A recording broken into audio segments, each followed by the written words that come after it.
మైనాకుడు ఉన్నతుడై నిలిచే హనుమంతుడు ఆగ్రహమునగాంచే ఇది ఒక విఘ్నము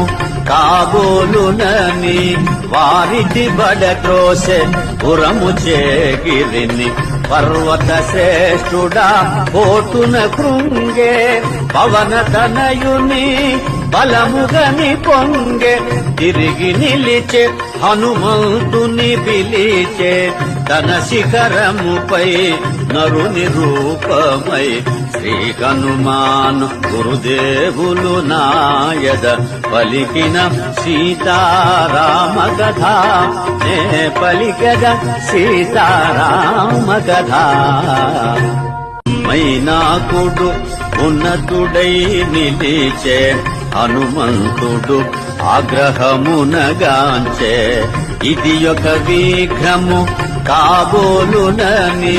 వారిది బడత్రోసె పురము చేగిరిని పర్వత శ్రేష్ఠుడా పోటున కృంగే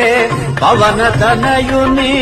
బలముగని పొంగే తిరిగి నిలిచే హనుమంతుని పిలిచే